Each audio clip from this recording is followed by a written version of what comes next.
Every day, there is a specific decision you have to make. It's the first and it's the most important decision, because from it, you effectively roadmap your destiny.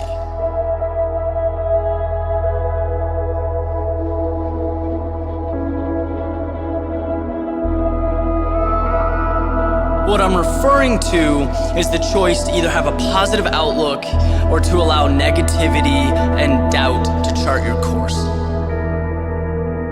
It's a dilemma that truly is that simple. Every morning, you choose how you want to view the obstacles ahead of you. And what you get out of life will be very different depending on your decision.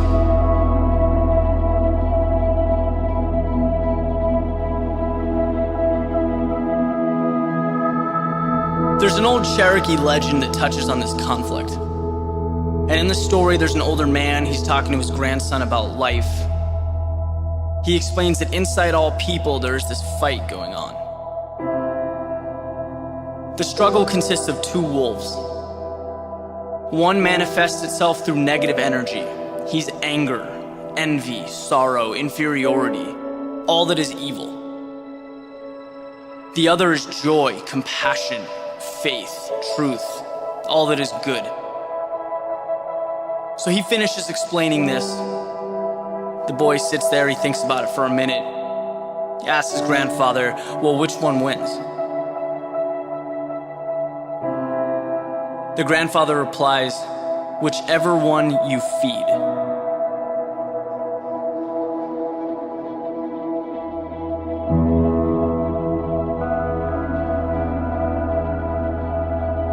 What we sometimes forget is that we are the sole makers of our own destiny. There are always going to be external factors, whatever they may be, negative people, tough circumstances, maybe a lack of resources. They'll be there, but they cannot dictate your happiness or your success unless you let them. Yeah, they may cause you to alter your approach. You might have to make adjustments. That's good. That's how we develop. That's how we improve. But no one and nothing writes your story but you.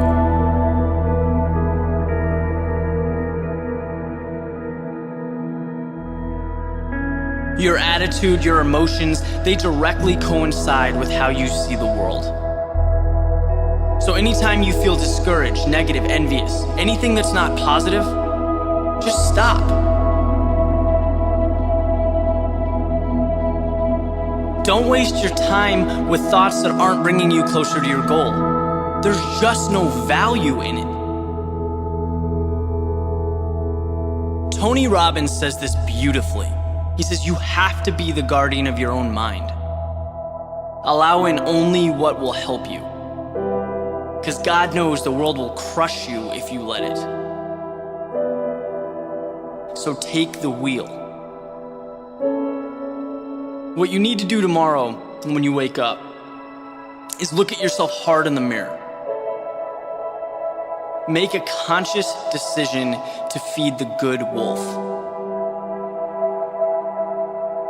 You'll be amazed at how far it will take you.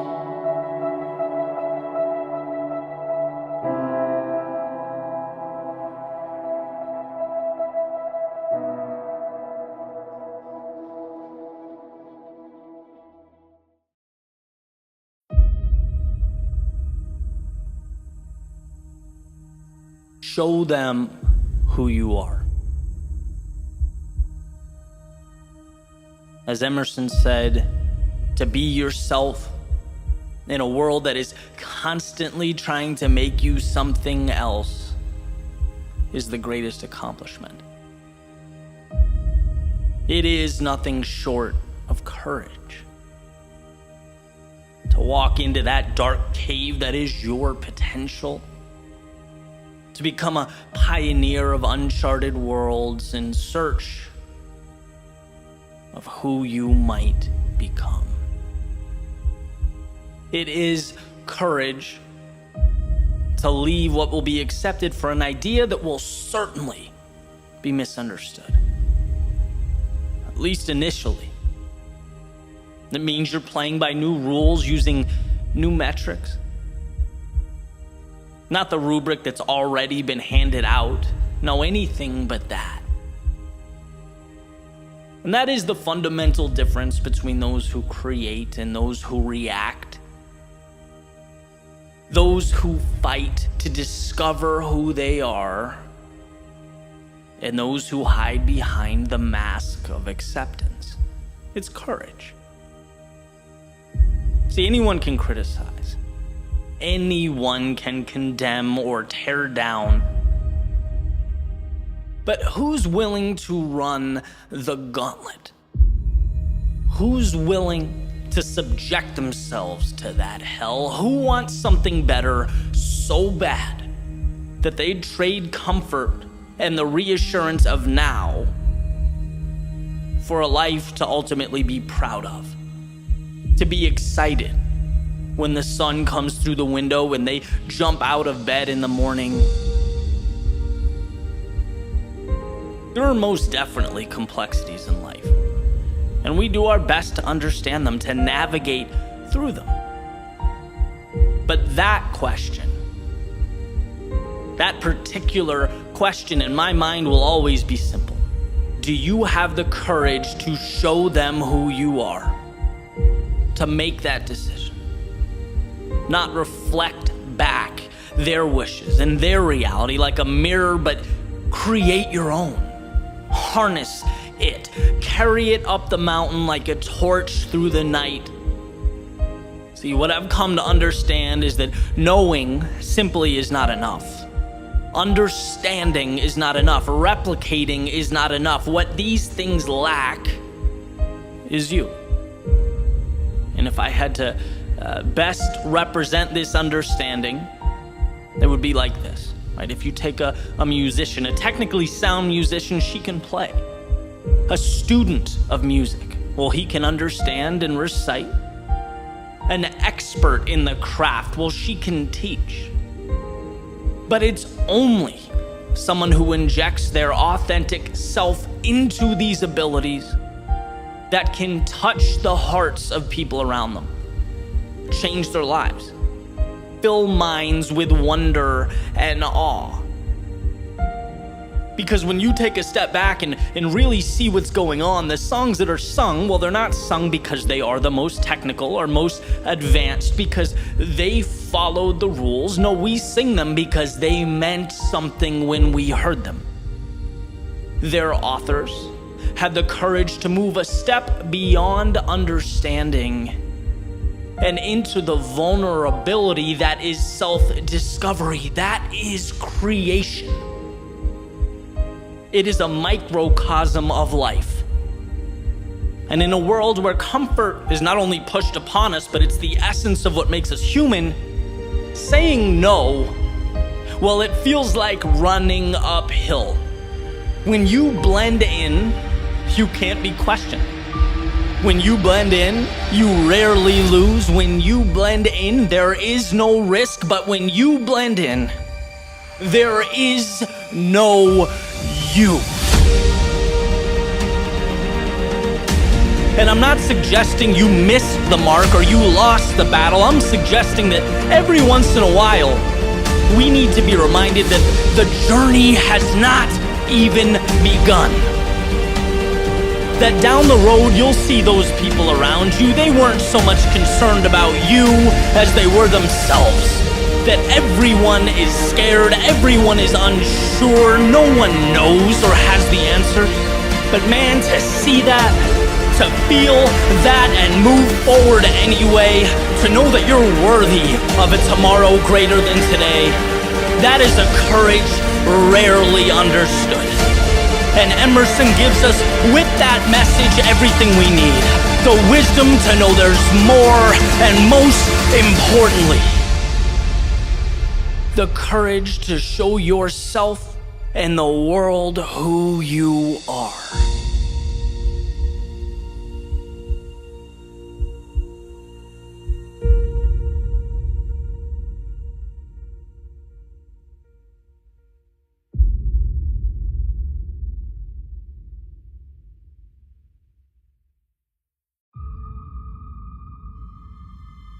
So imagine you're sitting down, having something to eat, thinking, relaxing, reading, whatever you're doing. And someone walks up to the table across from you, pulls out the chair, sits down, kind of leans back, puts one leg over the other, casually tells you, you probably don't have what it takes to do anything significant in your life. What would you say? It'd be outrageous, right? That's a ridiculous scenario. Well, let's say that the next day you get up, you go to walk, run, work out, and he shows up again. Starts running next to you, casually reminding you that the odds of you changing, doing anything for the better, are slim to none. That this is kind of a waste of time for you. You brush it off, you go to work, and guess who, right? He passes by your desk, leaves a little note saying, that your bosses, your higher-ups, they're cut from a different cloth. They just see things in a way you can't. You'd probably tell that person to take a long walk off a short pier, right? Or at the very least, you'd understand how absolutely insane the situation is. People can't just walk up and talk to you like that. But now imagine that same person is you, living rent-free in your head, and here's the catch. You invited him in. You allowed the negativity and the doubt to live there. See, every time I think about that self-talk, I can't help but wonder, in a world of obstacles to navigate and challenges to tackle, why is it acceptable for your biggest obstacle to be you? Why should you allow or be okay with that? And I'm not saying everything's perfect all the time, every thought's pure bliss, but I am posing this question. If you don't believe in yourself, how do you expect anyone else to? If you're not your biggest ally, if you don't respect the person staring back at you in the mirror, how do you expect the world to? Why is our inclination to tense up and refute the negativity from others, but sit back and accept the same nonsense in our own heads? If those words don't support what you're trying to build, I don't care who they're from, where they come from, why they're there, they don't deserve your time. And it's a simple awareness that they are not truth, but merely your fears and your insecurities trying to stop you from becoming who you might be. My biggest leaps in life, they didn't come from physical milestones or benchmarks. They came from mental shifts, convincing myself, believing myself, trusting in myself. When the road is untraveled, when the story is untold, the positive and the negative are both make-believe. They are both fairy tales, they're options, they're theories, and guess what? You get to choose which option, which one will be yours. My favorite quote is, "You are always stronger than you think you are." Not so much because it reiterates how high the bar is, but because it reminds me how low we often set it for ourselves when we're not paying attention, how loud that negative voice can be.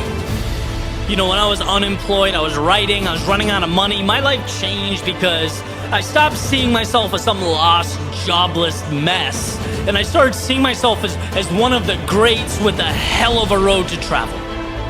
See, people always follow through on who they believe themselves to be.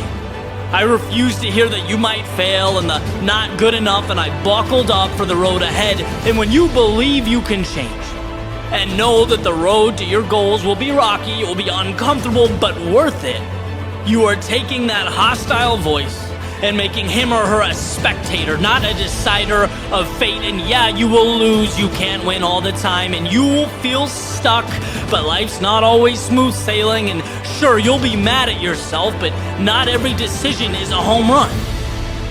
But these situations are the byproduct of a journey, and here is my point.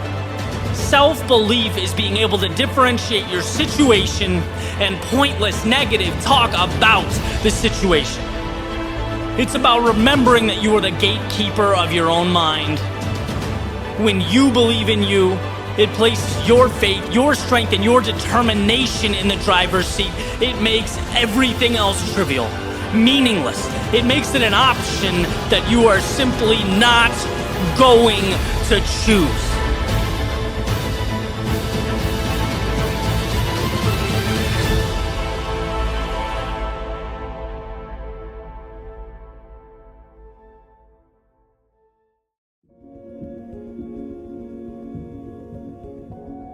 Yesterday I drove out a little bit into North Carolina, parked the car, found a path, and went on a long hike to take in some scenery, think about life holistically, kind of contemplate where I'd go from here and why it matters. Which is always funny to think about, right? The idea of having to carve out time amidst our frantic and often chaotic journey to get somewhere, to, well, define where somewhere is.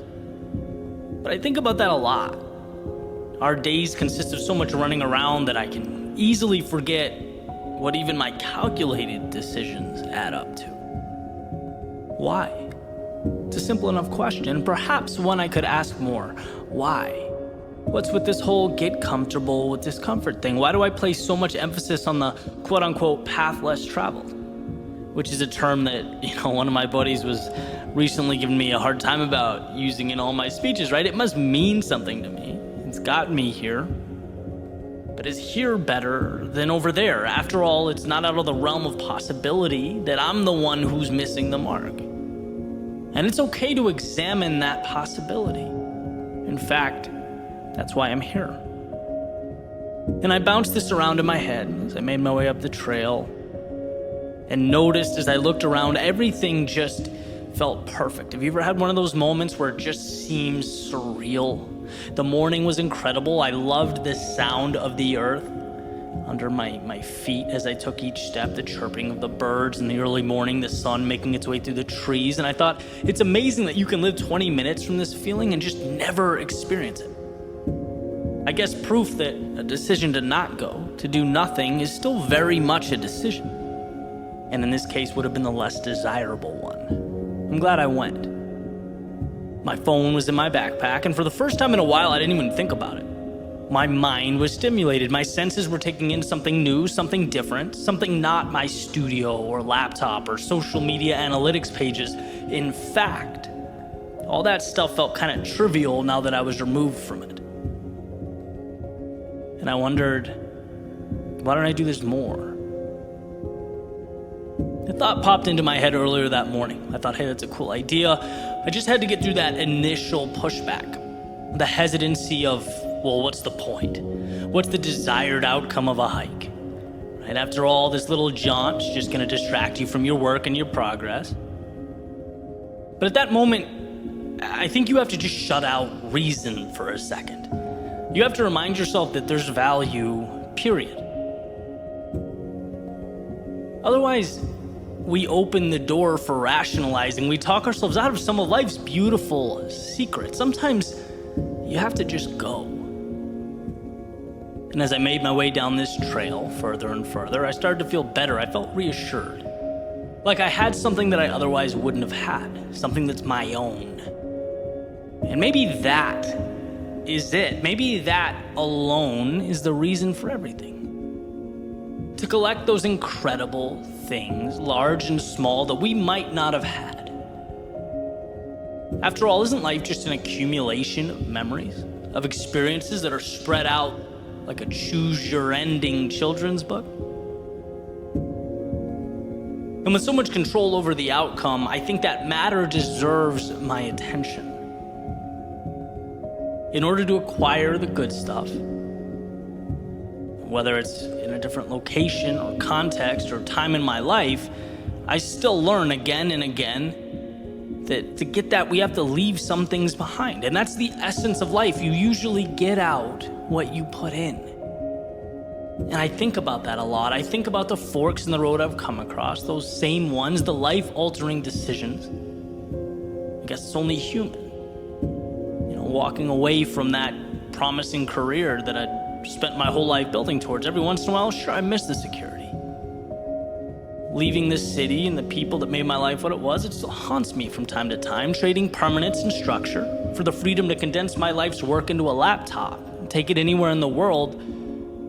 But empowerment can be lonely, right? And I guess I can't help that in the midst of those situations, the easy decision always feels like the wrong one.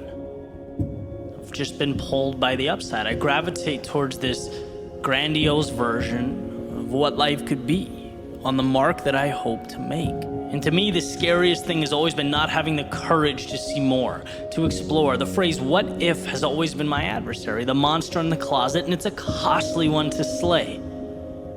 Right? But life is both suffering and infinite beauty. And it's like you have to choose where you're going to endure pain and why that matters so that you can climb the mountain that means everything to you, that makes life worth it. In other words, meaningful discomfort now or painful regret later. And I strongly believe that life is about pursuing something meaningful. And even the triviality of a hike wants to remind me of this truth. I could be at home playing guitar, watching Netflix, relaxing. I mean, that would have been easier. But there's only one way to catch that sunrise over the trees. And that way is not Netflix. All those beautiful views, they require an output of energy to reach them. They come with fear of something going wrong and in doubt that perhaps the turn you made wasn't the best one, and that's okay. But I believe that happiness, to be truly fulfilled, requires trade-offs. And with each step, it becomes easier and easier to understand.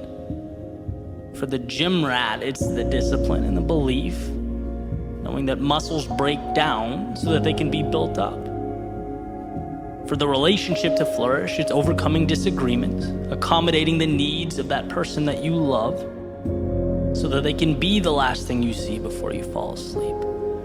For the free spirit, it's walking away from what you know in pursuit of something that excites and invigorates, even if you're not entirely sure what it means. It's about enduring one so that you can collect the other. Now, what you choose to endure and what you choose to collect is up to you, but that's what makes life such a beautiful ride. A roller coaster taking you through lows to reach highs into darkness to see how life-changing the light is when it pushes its way through. Little decisions that become the collage that explodes off the paper when you step back and look. That's what you get back when you make a point to see more. That's why my love affair with the trivial and the mundane lights my path. It's not just a little thing. It's a microcosm of my everything. It's my saying yes to the opportunity that we work so hard to ignore in an effort to avoid inconvenience. But a life worth living is not always convenient. You could even argue at times it should be inconvenient, because the higher the climb, the more we give of ourselves, the more precious the world looks from the top down.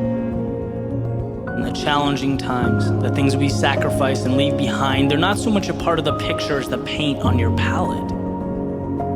That in breaking down, you can now recreate using your own ideals, metrics, and guidelines, a world that you now have the ability to transform. That's why life to me is nothing more than color, decisions nothing more than paint, steps nothing more than brush strokes, and life, well, life is nothing and everything. Which, as the morning breeze reminds me, is a decision that is entirely my own.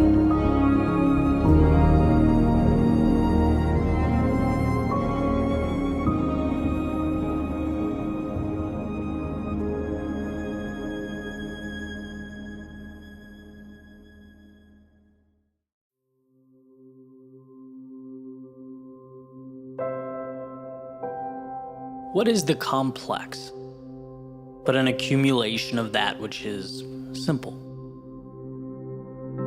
What are big things, if not just a multitude of little things?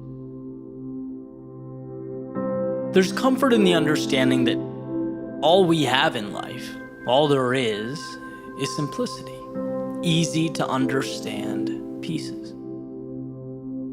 It's just that sometimes we stack them so high that they start to take a new shape. But like Greg McKeown references in his book Essentialism, the power isn't always in acquiring answers. You already have them. They're in front of you. The power is in cutting away the things that don't need to be there. removing all that stands between you and your ideal existence. And I think that's one of life's great misunderstandings. We don't need to find more. We need to remove that excess until we're face to face with what matters. And to adopt this principle, it's nothing short of liberating. Chaos, confusion, disorder, they don't imply that you lack the right things. They suggest you haven't stripped life of the wrong things. You have not simplified. 1,000 miles is intimidating when you look at it holistically. It's a long journey. But it's just a collection of steps, and well, shouldn't we find solace in the fact that anyone can take one step? It's not a game of complexity, it's a game of understanding what's in front of you. And what's in front of you is always manageable. So much of our stress stems from forgetting what that journey is made of. Whether it's a change in career, mastery of an art, some kind of personal transformation, the result we want. When looking at it from the starting line, it's too complex to understand, too many pieces stacked up.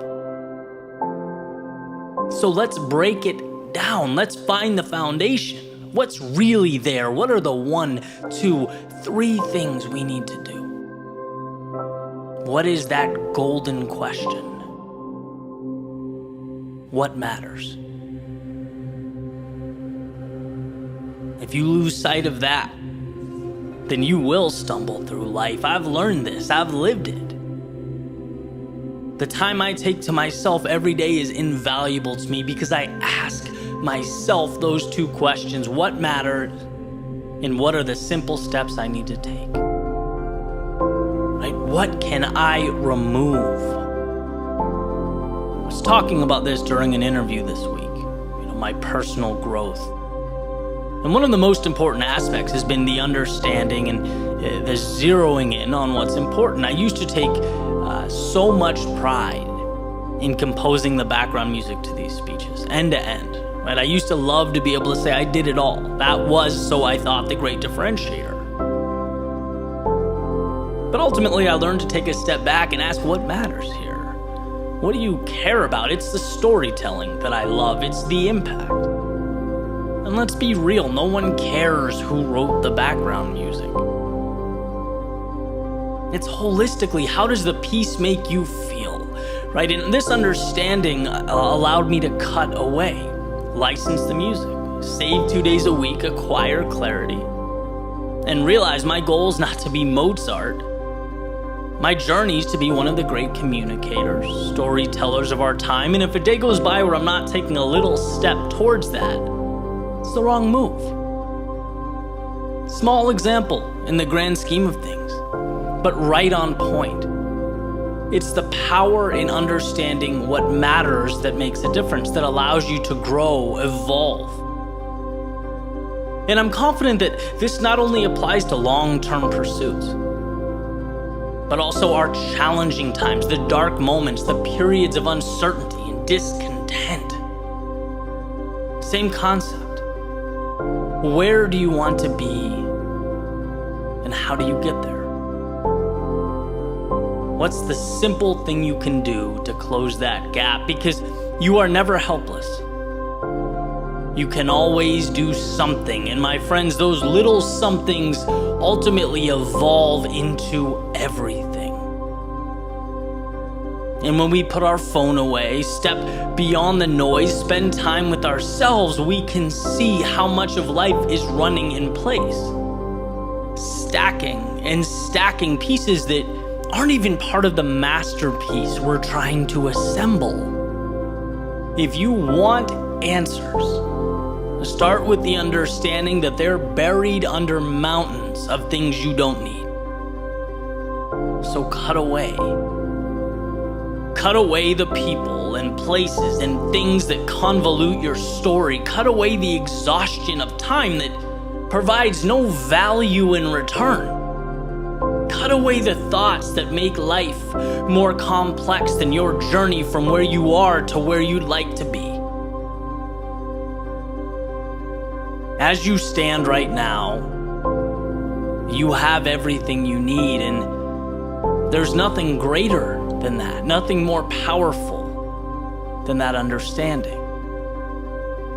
So why not step outside the complexity that you've manufactured, that you're living in, into a world of clarity, simplicity, and capture what matters.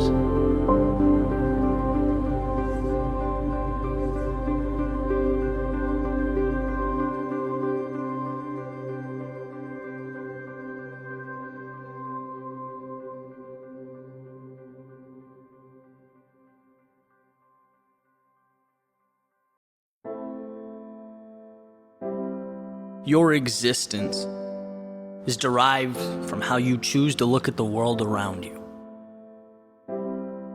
Your outlook is either creating you or destroying you. And we have to be cognizant of the reasons, the explanations, the stories we tell ourselves. We have to be aware of how we rationalize everyday occurrences. We have to ask, am I seeking out solutions to the right problems? What's the root cause? What's the actual reason? And we all find ourselves in ruts from time to time, right? We all have low points. For me, when I'm struggling, it's usually creatively. Drawing a blank or writer's block or whatever the case is. And it's funny, my mind always goes right to the external excuses. Instinctually, I start to think, well, maybe I don't have the right technology, maybe I'm not in the right place, maybe the right circumstances aren't occurring. But when I force myself to step back, right, and dig deeper and really ask myself, what's the reason, which is sometimes an uncomfortable thing to ask, I always come to the same conclusion. It's not the camera in my hands or the recording software or the mic. It's simply the temporary disappearance of self-belief. Temporarily, I forget that I can make magic, that I can change the world with what I have right now, and so can you. That is the actual reason, but I have to peel back the surface. Because the truth is, if you don't have a good story to tell, a $10,000 camera is not going to help you. You got to learn what captivates, what inspires. Learn how to articulate your thoughts and ideas. Learn how to bring what's in your mind to life. See, people want to put Band-Aids on bullet wounds, and that's not going to fix a thing. An interesting thing people come to me with, they're building brands, creating social platforms, building businesses online, which is great because it means exposure, but it also means you're susceptible to negativity and criticism and haters. And how particularly initially, it's emotionally taxing seeing that stuff, right? Seeing people criticize your creativity. And they come to resent the comments. They come to resent that interaction. But again, I always go to what is the reason? And I ask because if you don't go deep, if you don't find the root cause, you don't fix a problem. The problem is not the 53-year-old in his mother's basement trashing your work or your ability. He has nothing to do with this. The problem, when you're really honest, is confidence. It's the ability to understand that a life of no risk or criticism is a life of very little reward. And with that realization, the solution changes. It's not what can I do to avoid the criticism, it's how can I stay true to myself and have that be enough, where I can rise above chatter, where I can be indifferent to naysayers, because look, expectations don't matter. What matters is your happiness. What matters is your progress. So fix that. We spend a lot of time adjusting our sails, worried about catching the right breeze, getting the logistics right, when there's a hole in the center of the boat that's taking in water. Let's find out where that is. Let's fix that. Figure out what the actual area of improvement is. What's the actual reason for not being where you want to be? And sometimes it's hard, sometimes it's humbling, but guess what? It creates the long-term solution. Last year was one of the most challenging of my life. Spread very thin, trying to do a lot. Write speeches, give keynotes, capture video, create music, make marketing content, to the point where I just felt lost for a while. And an easy escape, right? The way I rationalized it was, well, you feel like this just because you're doing too much, right? It's a great thing, you're ambitious. No, that's a mask. When I became vulnerable, when I asked myself the difficult question, when I humbled myself, dug deeper, realized that maybe you're not doing the right thing.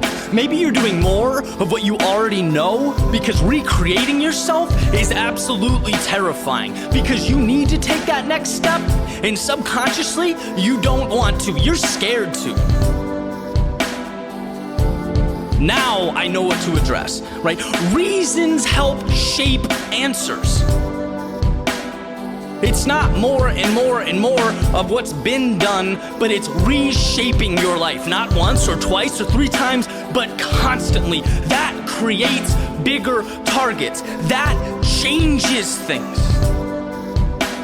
Always dive deeper than the surface level, because usually your problems are not the world around you. It's not what you don't have. It's not externalities holding you back. It's a refusal to look yourself in the mirror and ask difficult questions. You are not a victim. You are equipped with every single thing you need. You just need to zero in on your actual inhibitors and eliminate them one by one. I've always said success is 3 steps. It's recognizing there's better out there, recognizing you're worthy of pursuing it and taking the leap. So what's keeping you from leaping? What's keeping you grounded? It's not money, it's not tech, it's not where you started, it's your mindset. So change how you see the world around you.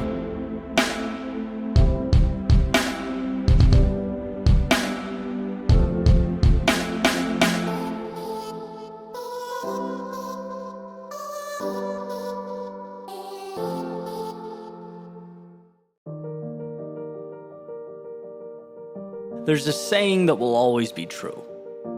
It will be true on your best days and your worst. It will be true after victory, and it will be true after defeat. It will be true when you have momentum, and it'll be true when you're down on your luck, doing everything in your power to create momentum. That saying is, your future begins now. Hey, on the surface, might not seem like much. Sure, my future starts now. I know that. Everyone knows that. Well, if that's true, if everyone does in fact know that, why do we spend so much time stuck, reliving our past, unable to break free? Why do we remain terrified to change? Why do we feel such a connection to who we were, how others saw us?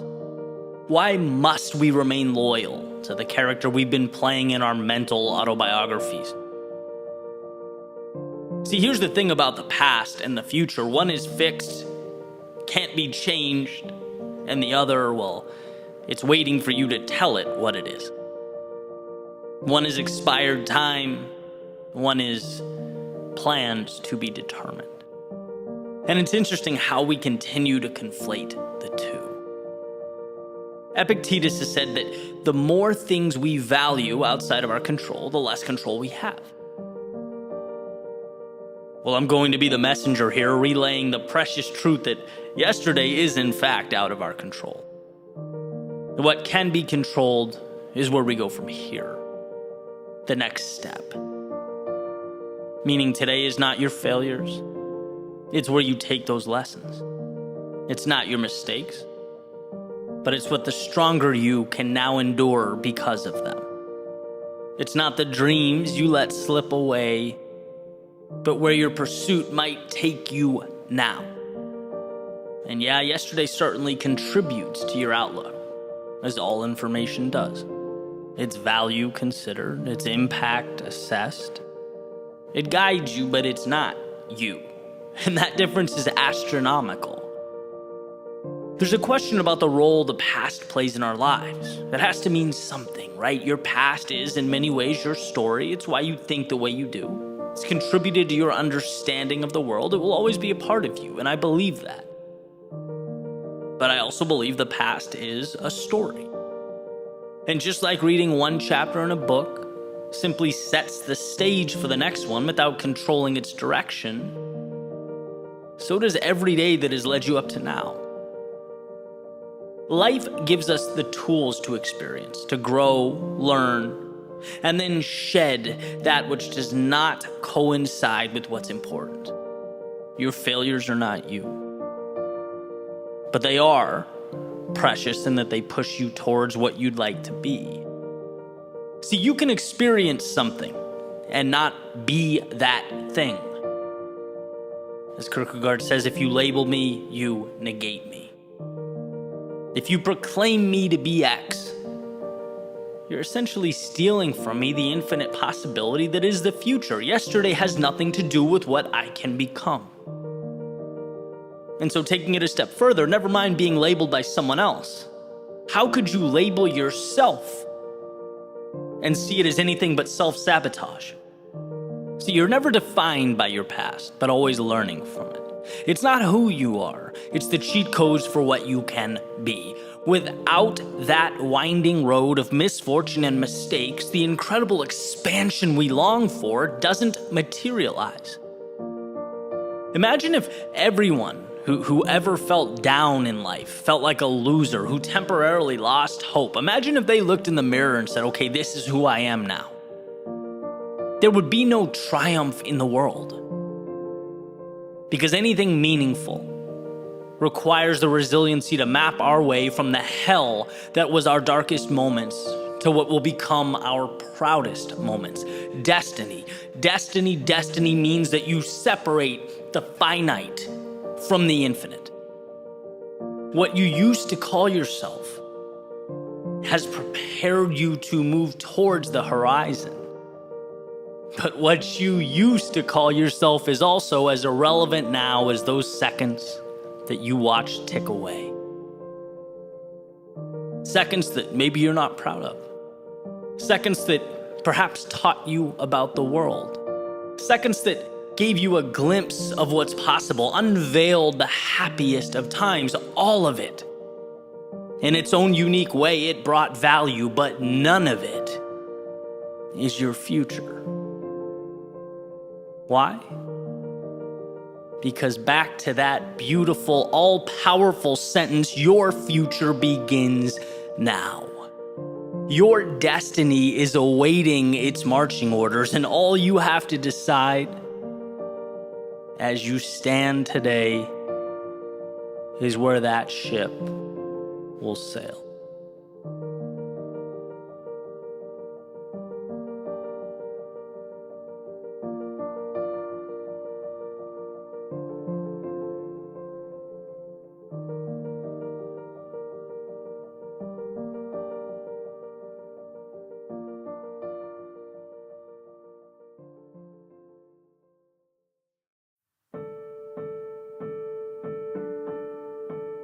A lot can change with the words, "It's okay."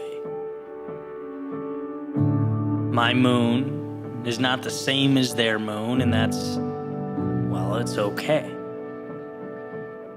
Same playing field, just different rules.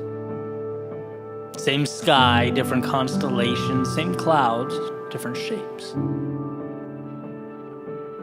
We need not permission to follow that star that lights up our world, just a willingness, a comfortability, just a curiosity. Because where the right path provides clues, the wrong one gives instructions. And over time, the difference between the two accumulates, it becomes substantial. Your journey should give you just enough. The moon's radiance should highlight the hand in front of your face, reveal that potential next step.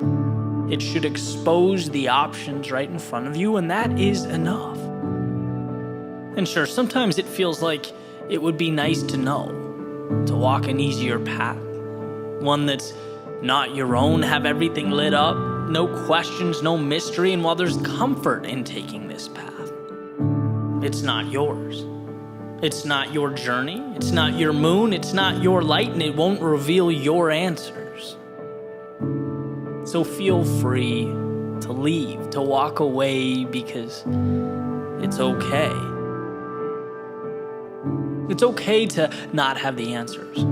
It's okay to follow a gut feeling. It's okay to leave the old in pursuit of the new. It's okay to want more, and it's okay to not know where more is. It's okay.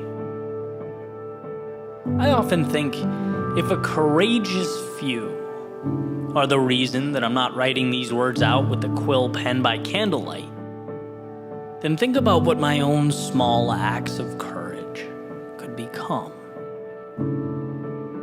Why not believe, start, try, put myself out there? Why change or concede or surrender to a set of standards that aren't mine, put in place by people who aren't me?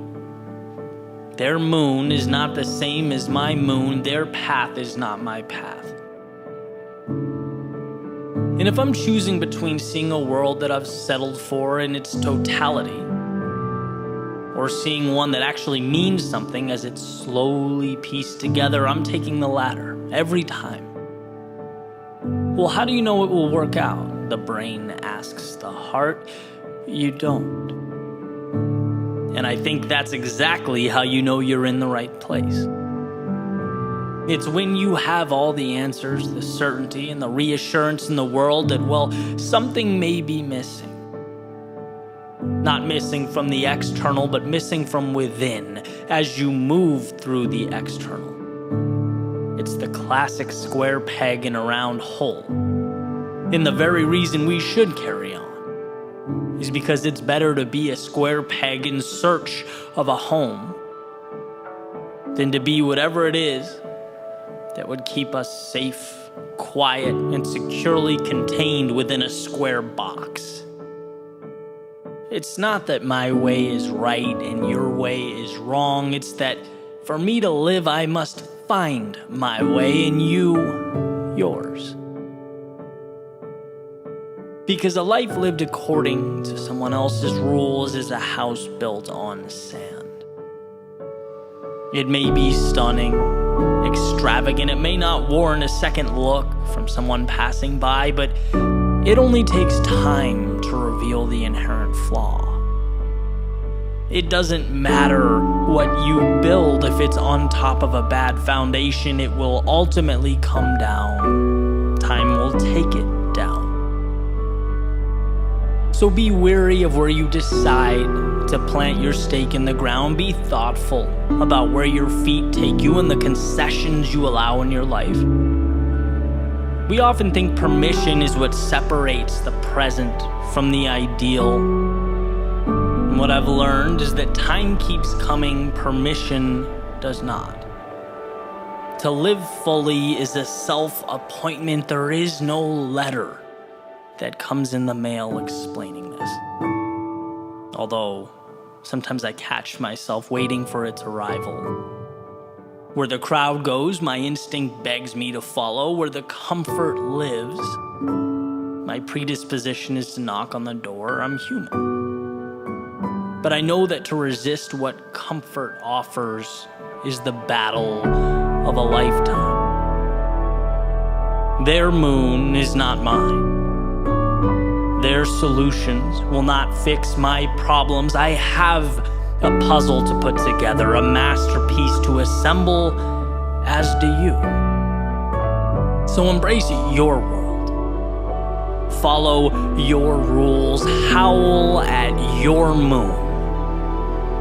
Because if you do it right, it will be different. It will be yours. And that's not just okay, it's what makes life worth living.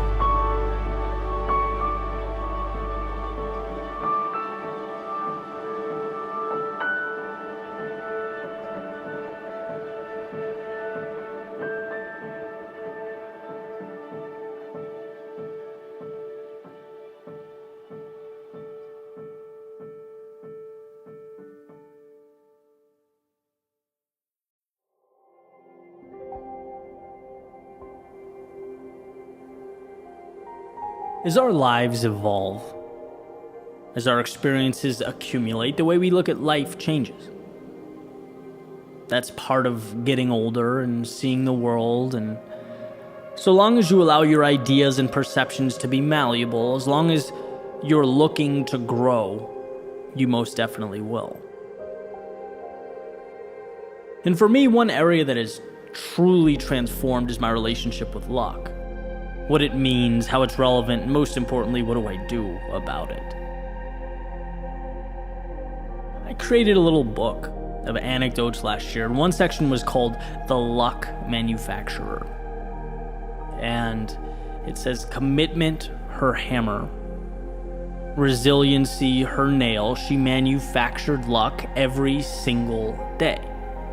Before most awoke and long after they were asleep, she tirelessly sketched and built and created until at last she was done. Taking a step back, she stared in awe of the luck she constructed and knew it would change her life. And the takeaway of this passage is luck is made, not given. And as I was making my way through these little chapters in the book again, I stopped and thought, well, wait. It's an important idea, one I believe in. It's not wrong, but also it's kind of half the story. There's a lot missing there. What I had done was essentially paint something black and white when there's a ton of gray area. No sane person completely discounts the role of luck in our lives. It plays a role, a very significant role. The question, again, is why does this matter? Well, because maybe we don't make luck like a carpenter in his shop, but catch it like a fisherman at sea. Because standing on the deck of the boat, he can't control the fish that swim into the net, but he most certainly is responsible for finding a location with good odds, for being consistent in his attempts, for mastering the craft and improving the skills. You can't control external factors, the weather, the storms, the tide, the location of the fish on that particular day, but you can control you, and that is your power. And I think the progress I've made is understanding the danger with looking at luck is something that is entirely self-made, and thinking that if you do X, you will be rewarded Y, because that's how it works. I put in the work, there's going to be an outcome. I take the boat out, I'll be having fish for dinner. But that's tricky, right? Thinking something is owed to you in any capacity, it breeds resentment. Because for whatever reason, when it's not provided, life suddenly seems unfair. It creates a scarcity mindset. And to truly progress is to endure that balancing act of what we can control in one hand and what we can't in the other.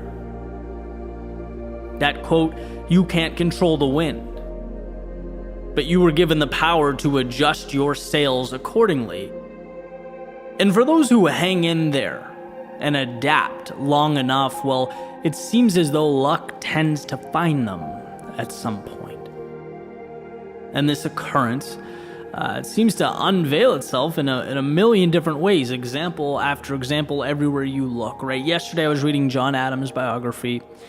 Those of you who like history will enjoy this, kind of making my way through the American presidents. And just started, John Adams being one of the greatest minds behind America's founding. And, what's obvious, as I'm sure you'll all remember from history class, is the extent to which the French helped bring America to victory. I mean, without the French, most historians say that the war doesn't end the way it did. And you'll see my point here in a second, I promise. This won't be American History 101, but the idea is it's very easy to take this info in, to be an observer from the outside looking in and say, the Americans were lucky. They were lucky to have French support, to have been supplied much-needed resources. They were lucky that the French fleet arrived from the West Indies to Yorktown, Virginia, just in time to block the British in and ensure their surrender. I'd say there's certainly some luck there. But isn't that half the story? Right? How about The courage it took the founding fathers, with everything to lose, with death assured if they failed, to stand up to a king. Or colonists with no military experience to go toe-to-toe with the most powerful military in the world, to adapt and utilize the minimal resources they had, to think enough of their pursuit to travel to France to request support, to scrap together a win in Saratoga to be considered just legitimate enough to obtain some international recognition. So the idea is yes, they were lucky. But without those things, the action and persistence and self-belief and the tenacity with which they moved into that great unknown, there is no luck to be had. It's true then, it's true now. The effort never guarantees success, but the lack of it guarantees failure. You can't ensure that those fishing nets will be full after your expedition, but keeping the ship in the harbor ensures those nets will be empty.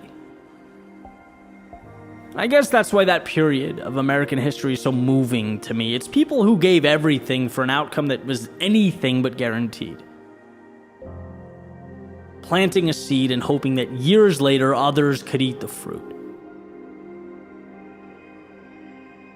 There's a pretty cool part. He's writing a letter to his wife, and he says, I must study politics and war, that our sons may have the liberty to study math and philosophy.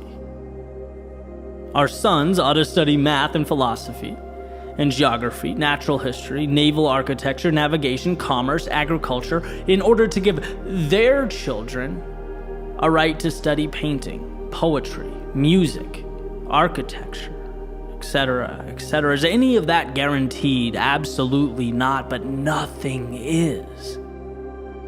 It's why progress and courage are so inseparable. Because there will be times in our lives when we fall short, when the pursuit feels in vain, when the odds are small. And yes, you have the option to look at the road in front of you and see all that you don't have, how ill-equipped, how ill-prepared, how not ready for what's to come. But you also have the option to start moving, creating, believing, preparing your net, building yourself up. Because when luck presents itself, you'll be as ready as you can possibly be. And if you swing and miss, not personalize the result, but adjust the pieces and be ready for the next time. So no, going back to that luck manufacturer, we don't create luck. But we do have the power and the ability to create ourselves. And if that's a pursuit you're willing to commit to immerse yourself in, you will have, in essence, established a relationship with chance. Not making luck, but receiving it. Because you anticipated its arrival long before it materialized and worked to make yourself its most appealing suitor.